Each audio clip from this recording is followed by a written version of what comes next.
Waalaikumsalam.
Oke, saudara-saudara sekalian, waktu menunjukkan pukul 17 persis,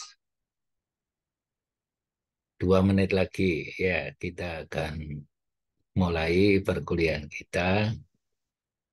Teman-teman yang belum hadir supaya diajak untuk segera bergabung.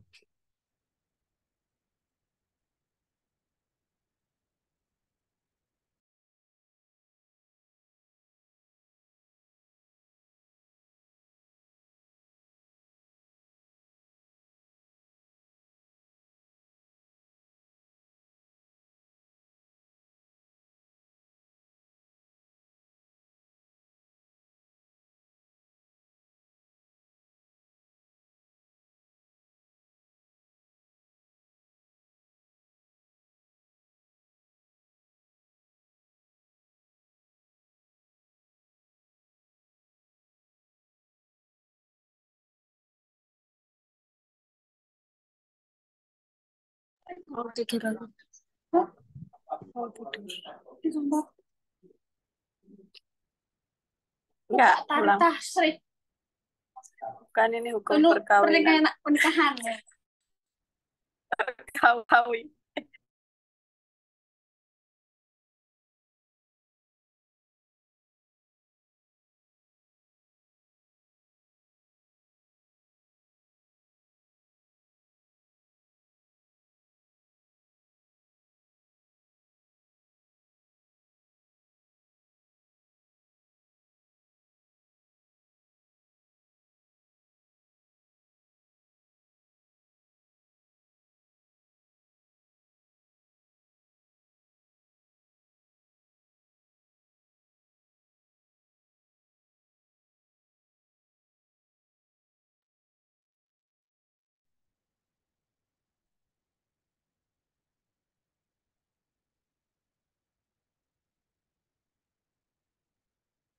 Ya, baik saudara-saudara sekalian, kita mulai perkuliahan kita. Bismillahirrahmanirrahim. Assalamualaikum warahmatullahi wabarakatuh. Innal hamdalillah wassalatu wassalamu ala Rasulillah wa ala alihi wa sahbihi wa mawala wala haula wala quwwata illa billah amma ba'd. Alhamdulillah kita panjatkan puji syukur kita kehadirat Allah Subhanahu wa Ta'ala. Sore hari ini kembali kita bisa bertemu untuk melanjutkan materi perkuliahan kita hukum perkawinan Islam di Indonesia. Pada kesempatan sore hari ini kita akan membahas dua topik, yakni yang pertama berkaitan dengan harta kekayaan di dalam perkawinan, kemudian yang kedua adalah putusnya perkawinan. Baik, langsung saja kita mulai.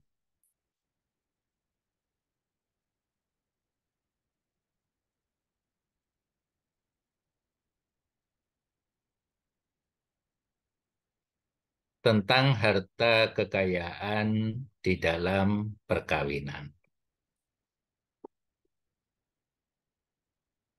Harta kekayaan di dalam perkawinan itu menurut hukum perkawinan Islam di Indonesia dibagi menjadi dua.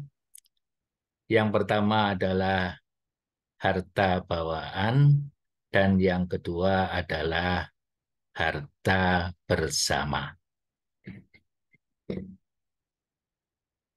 Yang dimaksud dengan harta bawaan itu adalah harta kekayaan yang diperoleh oleh masing-masing baik suami maupun istri.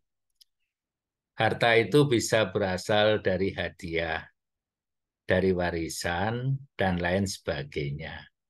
Misalnya suami sebelum dia melaksanakan pernikahan, dia mendapatkan warisan.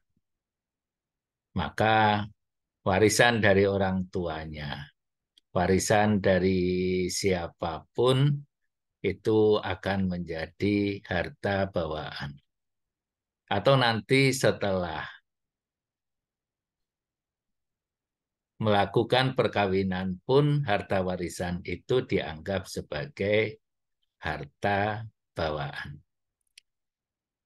Atau wanita yang sebelum perkawinan itu diberi hadiah, entah itu berupa uang, entah itu berupa barang yang berharga, kemudian harta itu dibawa di dalam perkawinan, maka itu menjadi harta bawaan. Harta bawaan ini berada di bawah penguasaan masing-masing, sepanjang tidak ada perjanjian lain.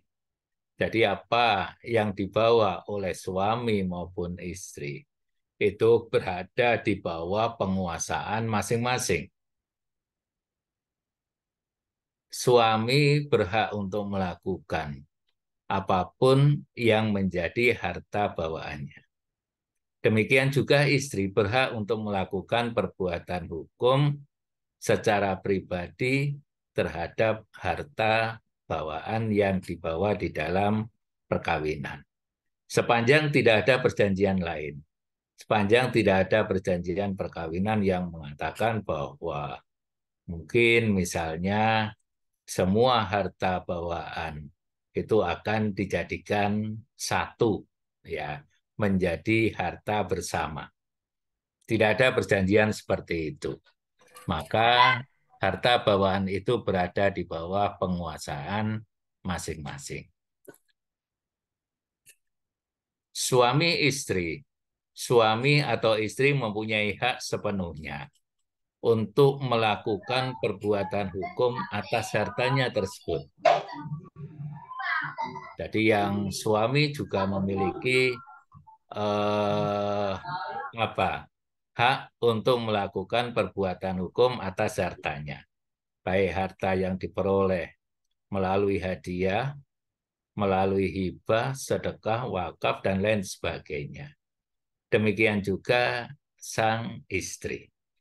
Jadi keduanya sama-sama memiliki hak untuk melakukan perbuatan hukum atas hartanya tersebut.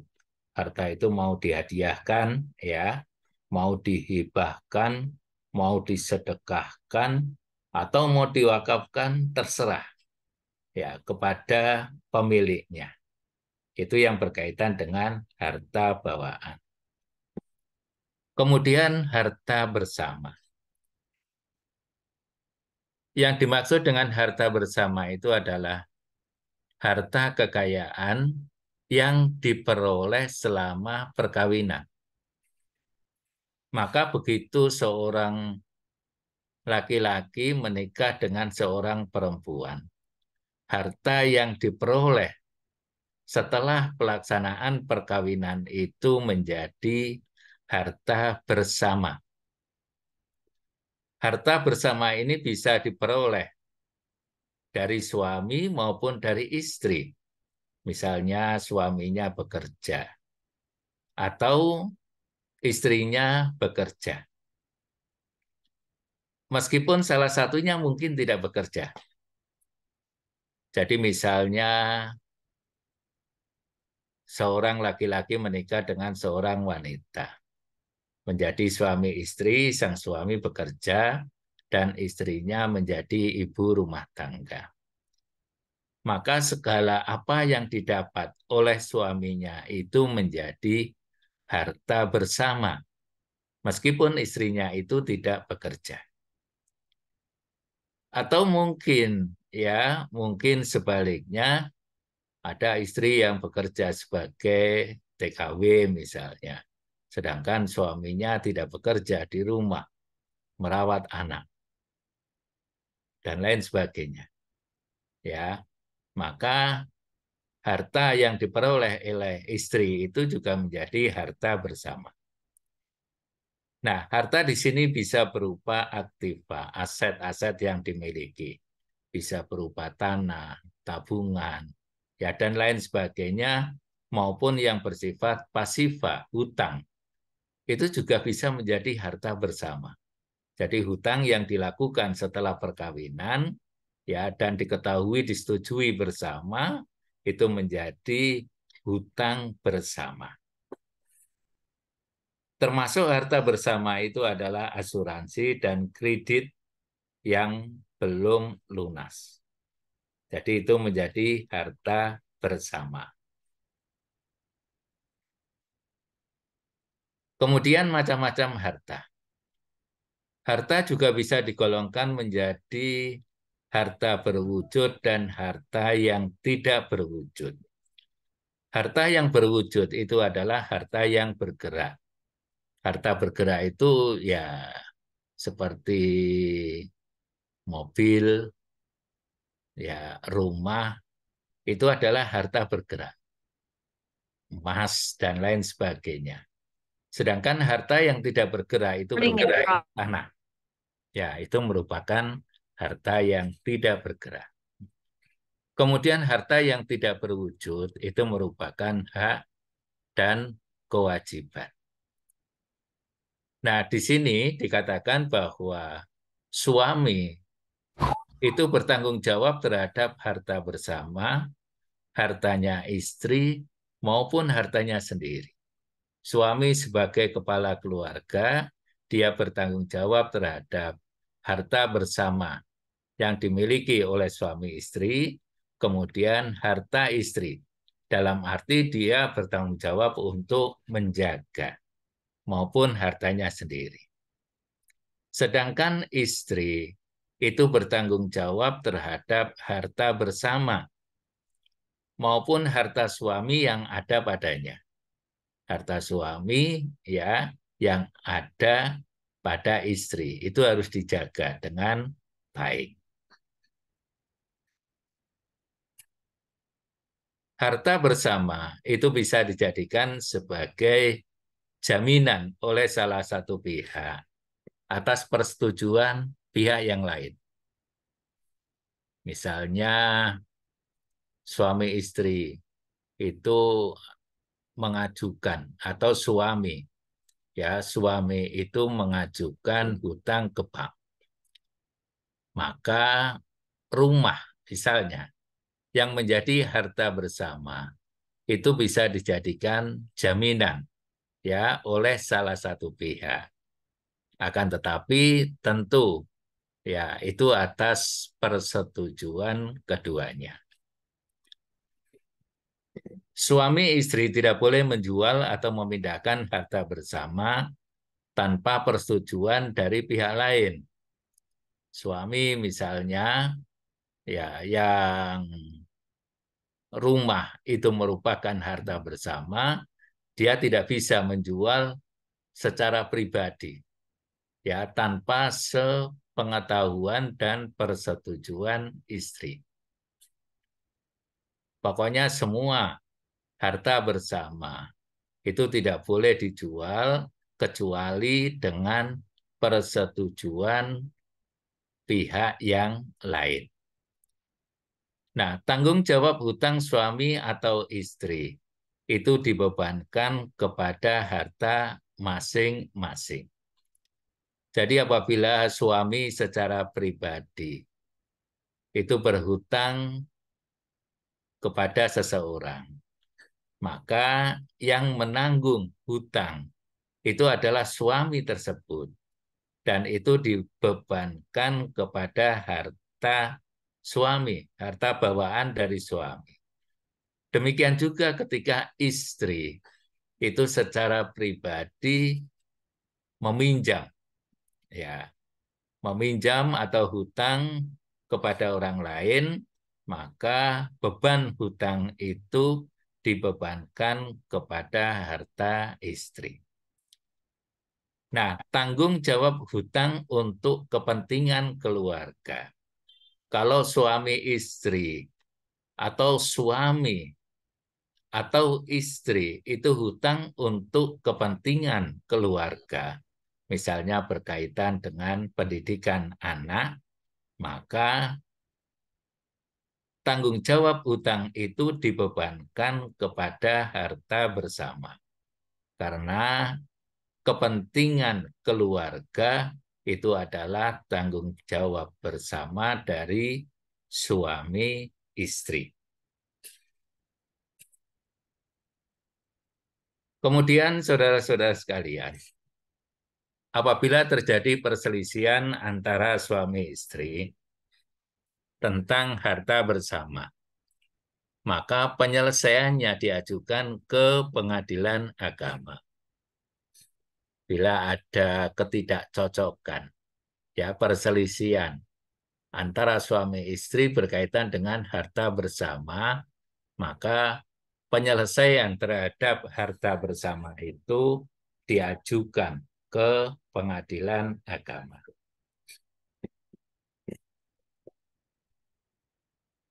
Kemudian apabila terjadi cerai mati, maka seperdua harta bersama menjadi hak pasangan yang hidup lebih lama. Jadi ketika ada suami istri, kemudian suaminya meninggal, maka setengah dari harta bersama itu menjadi hak istri. Demikian juga ketika istri meninggal dunia, maka harta bersama separuhnya itu menjadi hak suami. Sedangkan separuh yang lain nanti akan diwaris. Harta bersama dari perkawinan poligami, masing-masing terpisah dan berdiri sendiri. Ini yang agak rumit hitungannya, yaitu apabila seorang suami itu kemudian melakukan poligami. Harta bersama yang didapat sebelum dia melakukan poligami, harta di dalam perkawinan, itu adalah harta bersama antara dia dengan istri yang pertama. Jadi itu harus dipisah, ya. Kemudian dia menikah lagi, maka harta yang diperoleh selama pernikahan itu menjadi hak tiga orang itu ya. Hak suami, hak istri yang pertama, dan hak istri yang kedua. Nah, ini tentu hitungannya agak rumit ini. Bagaimana kalau kemudian suami akan mengajukan hutang? Apakah kedua istrinya itu harus menyetujuinya bersama ataukah bagaimana? Kalau itu untuk kepentingan keluarga, misalnya istri kedua, bagaimana itu perhitungannya? Nah, ini yang agak rumit, tentu di sini diperlukan keadilan, ya, keadilan dan kecermatan dari pihak-pihak yang bersangkutan. Pemilikan harta bersama dari perkawinan poligami dihitung sejak perkawinan yang kedua dan seterusnya. Jadi harta bersama, ya. Pemilikan harta bersama dari perkawinan poligami seperti yang saya katakan tadi bahwa sebelum terjadi poligami, maka harta yang diperoleh selama perkawinan itu adalah harta bersama suami dan istri yang pertama. Tapi begitu dia menikah, berpoligami dengan istri yang kedua, maka mulai saat itulah terjadi harta bersama poligami. Nah, ini yang saya katakan tadi, perhitungannya agak rumit di sini. Kalau kemudian terjadi perselisihan, ya, tentang harta bersama itu, maka permasalahannya, penyelesaiannya itu bisa diajukan ke pengadilan agama. Nah, saudara-saudara sekalian, itu yang berkaitan dengan harta perkawinan di dalam harta kekayaan di dalam perkawinan. Selanjutnya kita akan melanjutkan ke topik yang selanjutnya, yaitu tentang putusnya perkawinan.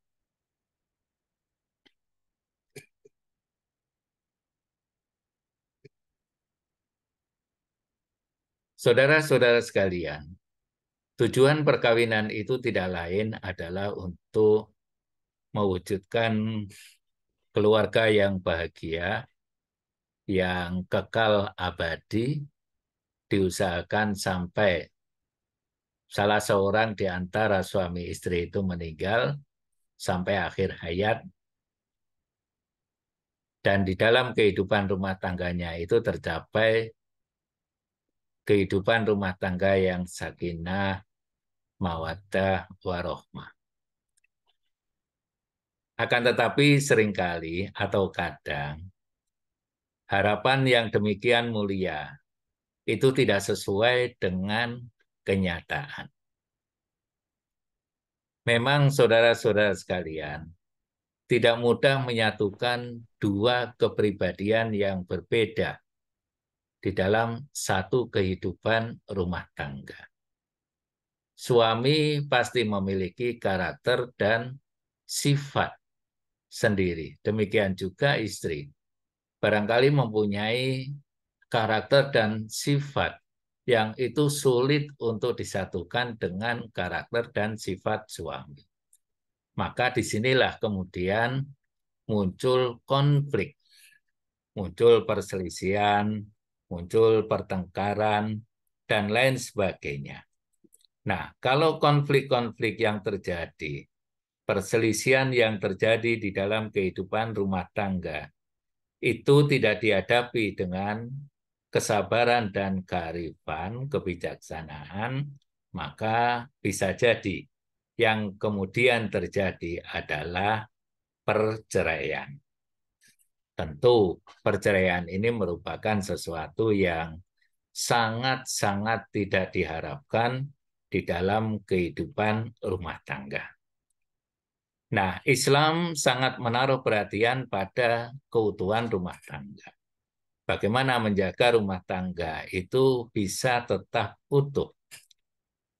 Oleh karena itu, Islam juga memberikan solusi jika terjadi konflik di antara suami istri. Dalam fikih munakahat, Ya, kita mengenal adanya istilah nusyus, di mana kalau terjadi pembangkangan, ya pembangkangan itu bisa terjadi dari istri, bisa juga terjadi dari suami. Nah, maka solusinya seperti apa? Kemudian kalau nusus itu berlanjut pada syikok, bagaimana kemudian solusinya? Jadi Islam itu memberikan solusi supaya tujuan rumah tangga atau tujuan berkeluarga itu bisa tercapai. Akan tetapi bila konflik itu terus berlanjut, solusi yang terakhir itu adalah perceraian, tentu dengan cara yang baik. Di mana di dalam Al-Quran dikatakan, faimsakun bima'ruf au tasrihun biihsan. Menahan ya istri untuk tetap berada di dalam perkawinan secara baik, atau tasrih melakukan perceraian biihsan dengan baik pula. Nah, saudara-saudara sekalian, putusnya perkawinan di dalam hukum perkawinan Islam di Indonesia itu disebabkan yang pertama karena kematian, yang kedua karena perceraian, dan yang ketiga karena adanya putusan pengadilan. Undang-Undang Perkawinan dan Kompilasi Hukum Islam itu tidak menjelaskan secara khusus tentang putusnya perkawinan karena kematian. Tidak ada pasal-pasal ya yang menjelaskan secara khusus berkaitan dengan putusnya perkawinan karena kematian ini. Akan tetapi kematian yang terjadi antara suami maupun istri itu akan mengakibatkan berbagai hal yang tidak bisa dihindari. Yang pertama adalah harta kekayaan. Itu tentu akan beralih ke ahli waris. Bila salah seorang suami maupun istri itu meninggal, maka harta kekayaannya itu akan beralih ke ahli waris. Suami meninggal, istri mewarisi. Istri meninggal, suami juga berhak mendapatkan warisan. Kemudian yang kedua, anak yang berada di bawah umur menjadi kehilangan kekuasaan orang tua. Tentu apabila kedua-duanya ini meninggal.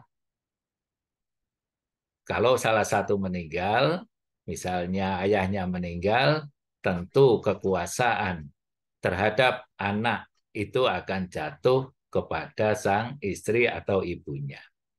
Atau sebaliknya, kalau ibunya meninggal, maka anak itu akan jatuh di dalam kekuasaan ayahnya. Tapi kalau kedua-duanya itu tidak ada, maka di situ perlu adanya perwalian bagi anak yang masih berada di bawah umur. Kemudian yang ketiga, sebagai konsekuensi dari kematian suami, istri itu wajib menjalani masa iddah atau masa tunggu. Dan yang keempat, bagi suami, meskipun di dalam fikih munakahat itu tidak memiliki masa iddah, tetapi diharapkan suami juga berkabung apabila istrinya itu meninggal menurut kepatutan. Jangan kemudian istrinya meninggal, besoknya dia langsung menikah. Tentu itu tidak patut. Kemudian yang kedua adalah putusnya perkawinan karena perceraian. Putusnya perkawinan karena perceraian itu bisa berupa talak atau gugatan perceraian. Kalau talak itu inisiatifnya dari suami, kalau gugatan perceraian itu inisiatifnya dari istri. Talak terjadi atas inisiatif atau pengajuan dari suami. Disebut dengan cerai talak. Sedangkan cerai gugat itu adalah gugatan perceraian yang diajukan oleh istri. Jadi baik suami maupun istri berhak untuk mengajukan cerai. Kalau suami istilahnya adalah cerai talak, ya. Kalau istri istilahnya adalah cerai gugat. Keduanya hanya dapat dilakukan di depan sidang pengadilan. Artinya, talak itu hanya bisa dilakukan di depan sidang pengadilan. Tidak bisa suami mentalak istrinya secara mandiri, gitu ya, tidak di depan sidang pengadilan. Demikian juga istri itu tidak bisa melakukan cerai gugat ya tanpa pengajuannya di depan sidang pengadilan. Alasan perceraian menurut KHI pasal 116 perceraian itu dapat terjadi karena beberapa alasan. Yang pertama, salah satu pihak berbuat zina atau menjadi pemabuk, pemadat, penjudi, dan lain sebagainya yang sukar untuk disembuhkan. Sudah menjadi tabiatnya, misalnya suaminya itu adalah pemabuk, pemadat, ya, suka narkoba, penjudi, dan lain sebagainya. Kemudian yang kedua, salah satu pihak meninggalkan pihak lain selama 2 tahun berturut-turut tanpa izin dari pihak lain dan tanpa alasan yang sah atau karena hal yang di luar kemampuannya. Jadi ketika ada suami tiba-tiba menghilang atau pergi tanpa izin dari istrinya selama 2 tahun penuh, maka istri itu bisa melakukan gugat cerai. Atau suami yang istrinya itu tahu-tahu minggat atau hilang dari rumah sampai 2 tahun tanpa diketahui di mana dia berada, maka dia juga berhak untuk mengajukan talak. Kemudian yang ketiga, salah satu pihak mendapatkan hukuman penjara 5 tahun atau hukuman yang lebih berat setelah perkawinan itu berlangsung. Jadi ketika ada suami istri yang misalnya suaminya itu dipenjara 5 tahun setelah perkawinan atau lebih berat daripada itu, maka dia berhak untuk mengajukan cerai gugat. Yang keempat, salah satu pihak melakukan kekejaman atau penganiayaan berat yang disebut dengan kekerasan dalam rumah tangga.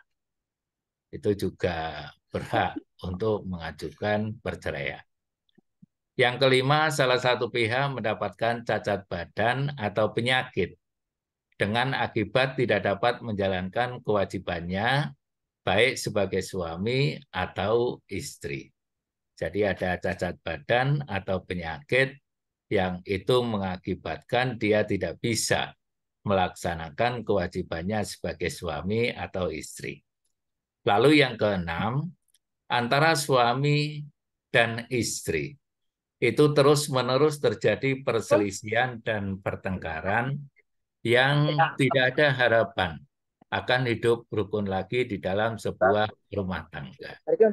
Terjadi syikok ya, percekcokan yang tidak bisa terselesaikan terus-menerus. Kemudian yang ketujuh, suami melanggar taklid talak. Apabila suami itu mengucapkan taklid talak. Kemudian yang kedelapan, peralihan agama atau murtad yang menyebabkan terjadinya ketidakrukunan di dalam rumah tangga. Jadi itulah saudara-saudara sekalian, alasan-alasan yang bisa dijadikan sebagai dasar untuk mengajukan perceraian ke pengadilan agama. Kemudian yang selanjutnya adalah putusnya perkawinan atas putusan pengadilan. Alasan yang digunakan untuk perceraian itu adalah suatu alasan yang sudah pasti dan jelas dalam aturan perundang-undangan sebagaimana yang dikatakan sebelumnya. Nah, alasan yang digunakan dalam putusnya perkawinan atas putusan pengadilan ini tidak disebut secara spesifik di dalam pasal undang-undang. Nah, putusnya perkawinan atas putusan pengadilan ialah putusnya perkawinan karena adanya pembatalan perkawinan oleh pengadilan. Ya, diantaranya karena syarat yang tidak terpenuhi dan lain sebagainya. Undang-Undang Perkawinan pasal 22 sampai 28 dan KHI pasal 71 sampai 76. Yang selanjutnya adalah macam-macam tolak. Macam-macam talak ya, ini saya kira sudah kita ketahui di dalam fikih munakahat. KHI pasal 118 menyatakan bahwa talak itu dibagi menjadi beberapa macam. Yang pertama adalah talak roj'i, yakni talak ke-1 atau kedua di mana suami masih memiliki hak rujuk selama istri itu berada di dalam masa iddah. Talak roj'i. Kemudian pasal 119 menyatakan bahwa talak bain sugro. Nah, sebagaimana di dalam fikih munakahat ada tolak bain sugro, ada tolak bain kubro. Yang pertama di sini adalah tolak bain sugro adalah tolak yang tidak boleh dirujuk, tetapi boleh dilakukan akad nikah baru dengan bekas suaminya meskipun dalam masa iddah. Kemudian ayat 2 menyatakan bahwa talak bain sugro sebagaimana disebut pada ayat 1 adalah yang pertama talak yang terjadi qabla dukhul. Kalau ada suami istri ya kemudian bercerai tetapi belum melakukan hubungan seksual, maka yang terjadi kemudian adalah talak bain sugro. B, talak dengan tebusan atau khulu. Yang C, talak yang dijatuhkan oleh pengadilan agama. Di mana dalam kondisi seperti itu tidak ada hak rujuk, tetapi yang ada ya adalah pernikahan baru. Kemudian pasal 120 menjelaskan tentang talak bain kubro. Talak bain kubro itu adalah talak yang terjadi untuk ketiga kalinya. At-talaku marrotan, fa'imsakun bima'ruf, au tasrihun bi ihsan. Tolak jenis ini tidak dapat dirujuk atau tidak dapat dinikah kembali. Kecuali apabila pernikahan itu dilakukan setelah bekas istri menikah dengan orang lain, dengan laki-laki lain, dan kemudian terjadi perceraian ba'da dukhul dan habis masa iddahnya. Bagaimana kita ketahui bahwa supaya suami itu bisa menikah kembali dengan istri yang sudah dicerai secara bain kubro, maka harus ada beberapa syarat. Yang pertama, mantan istrinya itu sudah habis masa iddahnya ya dari perkawinan dengan dirinya. Kemudian yang kedua, mantan istri itu sudah menikah dengan laki-laki yang lain secara sah. Kemudian yang ketiga, di dalam perkawinan selanjutnya itu sudah terjadi hubungan seksual secara sempurna. Kemudian yang keempat, istri itu sudah dicerai oleh laki-laki yang selanjutnya itu. Lalu istri itu sudah habis masa iddahnya. Itu adalah syarat supaya istri yang sudah ditalak bain kubro itu bisa dinikahi kembali. Kemudian pasal 121 dan pasal 122 memberikan penjelasan tentang talak sunni dan talak bid'i. Talak sunni adalah talak yang dibolehkan. Kalau dalam fikih munakahat adalah talak yang sesuai dengan syariah. Yaitu talak yang dijatuhkan terhadap istri yang sedang suci dan tidak dicampuri dalam waktu suci tersebut. Talak sunni. Kemudian talak bid'i adalah talak yang dilarang karena tidak sesuai dengan syariat, yaitu talak yang dijatuhkan pada waktu istri dalam keadaan haid atau istri dalam keadaan suci, tetapi sudah dicampuri pada waktu suci tersebut. Itu tolak bid'i. Jadi tolak itu ada tolak roj'i, ada tolak bain. Tolak bain itu ada tolak bain sugro, ada tolak bain kubro. Kemudian tolak itu ada juga talak sunni, ada juga talak bid'i. Yang selanjutnya kita akan melihat bagaimana prosedur atau tata cara cerai talak. Cerai talak ini adalah cerai yang diajukan oleh suami. Talak itu adalah ikrar suami di hadapan sidang pengadilan agama yang menjadi salah satu sebab putusnya perkawinan. Itu ikrar talak. Talak ya. Suami mengajukan surat atau berkas permohonan cerai talak ke pengadilan agama yang isinya itu mencakup beberapa hal. Yang pertama adalah identitas para pihak. Nama suami, nama istri misalnya, nama lengkapnya. Kemudian tempat tanggal lahir, alamat, dan pekerjaan. Identitas komplit. Kemudian yang kedua disebut dengan posita.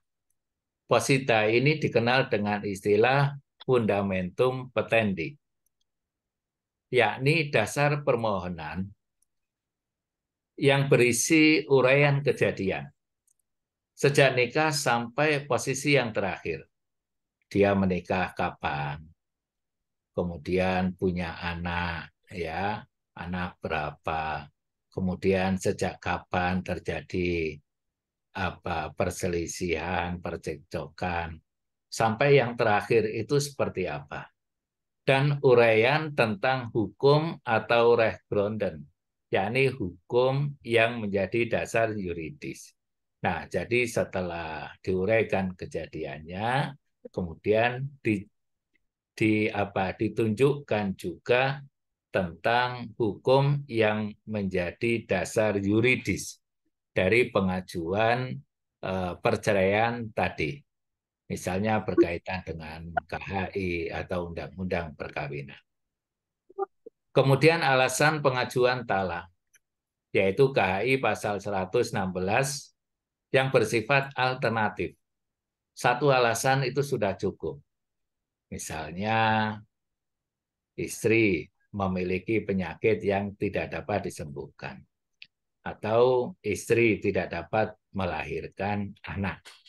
Nah, ini merupakan alasan alternatif. Yakni satu alasan itu sudah cukup. Bagaimana yang sudah kita jelaskan kemarin. Lalu yang ketiga adalah petitum. Petitum itu adalah tuntutan atau permohonan. Yakni apa yang diminta oleh pemohon untuk diputuskan atau ditetapkan oleh pengadilan. Nah, permohonan itu dirumuskan dengan jelas dan tegas. Artinya petitum itu dirumuskan ya dengan kata-kata atau kalimat yang jelas. Ada yang bersifat primer dan ada yang bersifat subsidiar. Tuntutan primer yaitu yang berupa inti tuntutan. apa inti tuntutan dari cerai talak itu? Ya permohonan supaya pengadilan ya melakukan atau menyetujui menerima permohonan talak yang diajukan oleh suami itu. Kemudian apa misalnya yang menjadi tuntutan subsidiar, yaitu tuntutan sampingan atau tuntutan tambahan.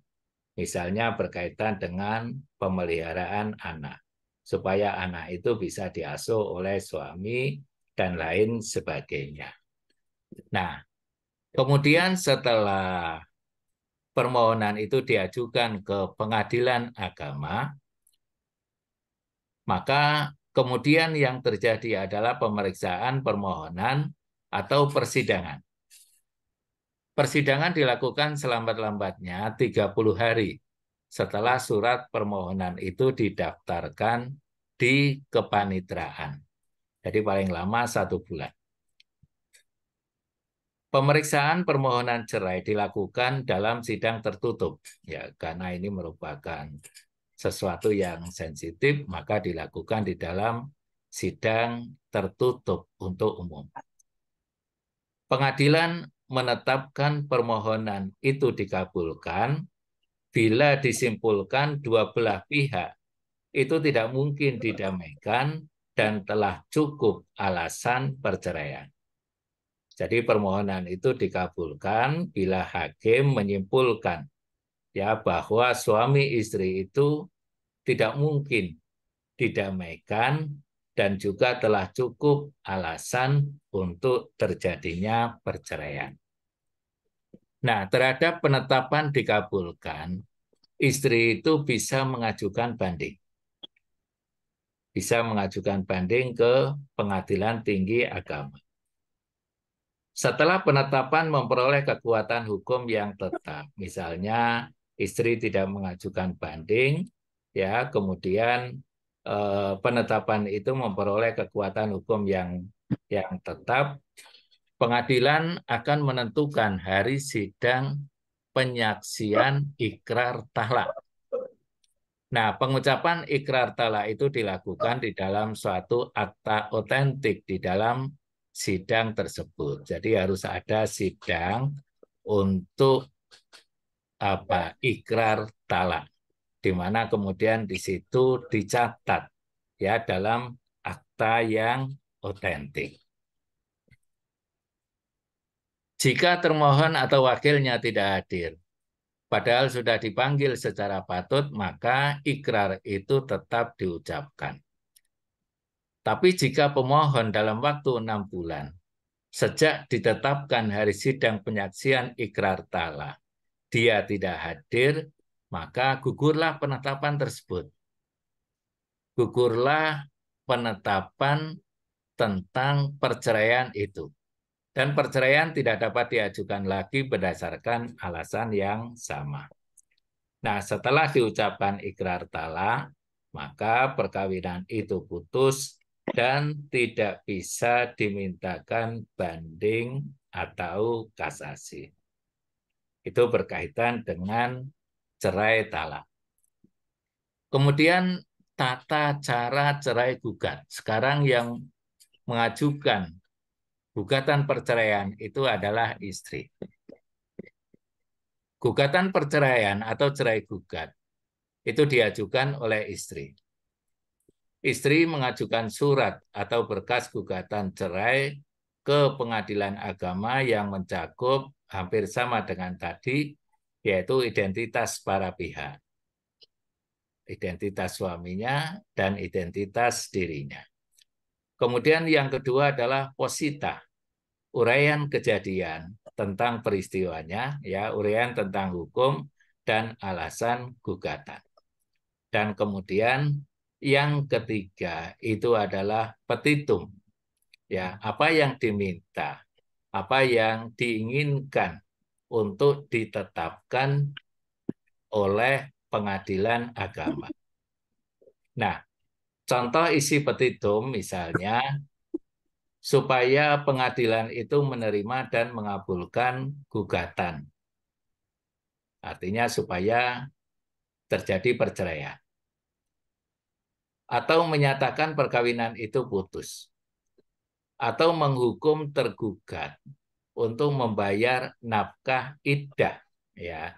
Nafkah iddah, suami sebagai pihak yang tergugat diharapkan pengadilan menghukum tergugat itu untuk membayar nafkah iddah, atau menetapkan hak pemeliharaan anak. Menetapkan hak pemeliharaan anak, siapa yang berhak untuk melakukan pemeliharaan anak. Menghukum tergugat membayar biaya nafkah pemeliharaan anak. Dan kemudian menetapkan harta bersama dan bagian masing-masing atas harta tersebut. Atau menghukum penggugat untuk membayar biaya perkara. Itu adalah contoh dari isi petitum. Apa yang diminta untuk ditetapkan oleh pengadilan. Nah, saudara-saudara sekalian, demikianlah materi yang saya sampaikan di dalam pertemuan kita pada sore hari ini, yaitu yang pertama tentang harta kekayaan di dalam perkawinan, dan yang kedua tentang putusnya perkawinan. Baik, saya kira perkuliahan kita bisa kita cukupkan sampai di sini. Kita akhiri perkuliahan kita pada sore hari ini dengan bacaan hamdalah. Alhamdulillahirrahmanirrahim. Alhamdulillahirrahmanirrahim. Billahi taufiq wal hidayah. Wassalamualaikum warahmatullahi wabarakatuh. Waalaikumsalam. Terima kasih banyak Bapak. Ya, terima kasih Terima kasih juga. banyak, Pak. Saya izin untuk undur diri. Saya izin mundur diri.